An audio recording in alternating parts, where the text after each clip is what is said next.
troviamo allo Stadio Friuli per un match particolarmente interessante, Udinese-Fiorentina. Però il campionato che noi siamo venuti a scoprire è un altro, è il campionato italiano del gusto. O meglio, il confronto tra la cucina toscana e la cucina del Friuli Venezia Giulia. Ma andiamo insieme a scoprire di cosa si tratta. Per la Toscana, o meglio per la Fiorentina, troviamo caposquadra Amerigo Capria del Baccarossa. Insomma, che formazione schieri quest'oggi? 4-4-2, via, si viene per vincere. Formazione d'attacco? Certo. E quindi il piatto? Piatto semplice, calamari viareggini, ripieni di ricotta e ripieni di inzimino, quindi una ricetta artusiana rivisitata, crema di cipolle di Certaldo, spuma di fagiolo zolfino, pan grattato tostato. La mise en place com'è nata, Amerigo? Ma è nata un po' provocatoria, ecco, un mare fiorentino d'inverno, abbiamo voluto portare un po' il mare, il giglio fatto con la gelatina. Ho visto che avete fatto delle composizioni anche con delle spume, con delle cose ricercate, no? Sì, abbiamo fatto insomma il corallo, ricercate ma semplice, ecco, di facile esecuzione, cotture brevi, basta avere un buon mini primer e si riescono a fare tante cose. E quindi poi il calamaro come l'hai cotto? In forno 5 minuti, abbiamo differenziato, uno con il pan grattato e uno senza. E quindi la composizione come è arrivata dall'inizio alla fine, come si è sviluppata? Si è sviluppata, sicuramente siamo partiti dalla spiaggia, il mare, calamari in forno, tirati fuori, il corallo da un lato, insomma abbastanza semplice. Per il Friuli Venezia Giulia invece, o meglio per l'Udinese, abbiamo Massimiliano Sabinotto, Vitello d'Oro, locale storico di Udine. Massimiliano, che formazione schieri?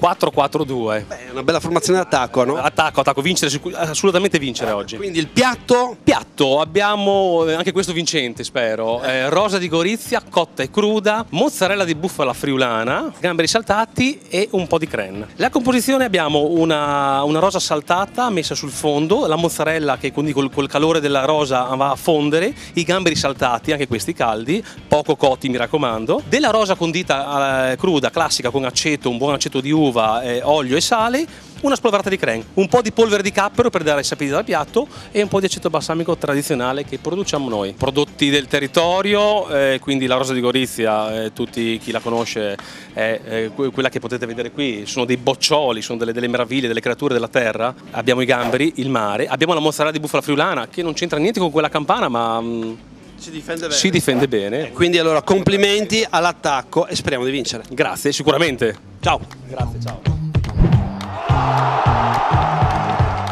Abbiamo visto le formazioni attraverso gli chef, non ci resta che scoprire la strategia delle formazioni attraverso i coach. Siamo con i due presidenti FIPE delle rispettive regioni, Friuli e Toscana, ma iniziamo proprio con il coach della Fiorentina, Aldo Cursano. Che tattica stai usando? Beh, venendo da Firenze giochiamo l'arte, quindi nel piatto abbiamo espresso in qualche modo la nostra storia, i nostri profumi, ma attraverso una rappresentazione che il piatto deve parlare della Toscana, ed è in questo modo che proprio con i prodotti più rappresentativi del nostro territorio abbiamo composto questa opera d'arte, che è un modo anche per rendere onore a questa terra che ci ha ospitati, ma anche per confrontarci sui valori identificativi dei nostri territori, che appunto la tavola, il piatto è la più grande espressione della storia e della cultura di un luogo, quindi il cibo come valore identitario, e in questa direzione ci scontriamo con molto piacere, anche perché il cibo, lo sport e la sfida è il sale dell'Italia, e in questa direzione la nostra terra dei Guelfi e Ghibellini è ben lieta di giocare questa partita. Sergio Lucchetta, tu hai sentito la strategia della Fiorentina, che strategia hai adottato su questo piatto per difendere l'Udinese da questa bella squadra? Mi sono accorto che hanno portato una squadra molto fantasiosa, quindi io credo che noi dovremmo mettere la nostra solidità, dovremmo mettere la solidità del Friuli Venezia Giulia, dell'Udinese. Una cosa certa è che anche noi giocheremo con i prodotti del nostro territorio. Sul nostro piatto andiamo a vedere, c'è la rosa di Gorizia che sta diventando una delle eccellenze del nostro territorio. La rosa di Gorizia è cotta e cruda, quindi un insieme di gusti diversi, dal dolce all'amaro. C'è il crème grattugiato, il rafano, che è anche questo una cosa eccezionale del nostro territorio. Quindi noi cercheremo solidamente di fermare la Fiorentina e di contrattaccare. questo punto non ci resta che scoprire com'è finita questa splendida partita fra Udinese e Fiorentina. E chi meglio di Edison Mariva, direttore dell'FVG e creatore anche di questa idea proprio del campionato italiano del gusto. Insomma, Edi, risultato? Il pubblico in questo caso è stato fatto dalla giuria, una giuria autorevole, seria, fatta di tante persone e insomma è finita in pareggio, un punto a testa.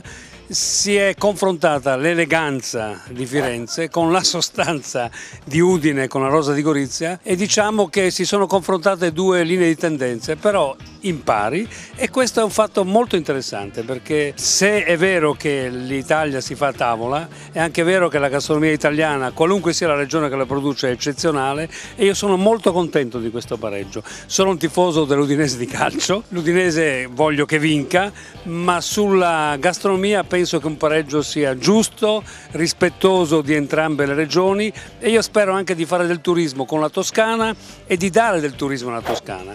Siamo complementari, siamo parte di un'Italia splendida e meravigliosa e noi cerchiamo di vincere la partita nei confronti dei turisti stranieri. Edi, ti ringrazio, la partita è stata veramente eccellente, a voi invece cari telespettatori appuntamento ovviamente al prossimo match.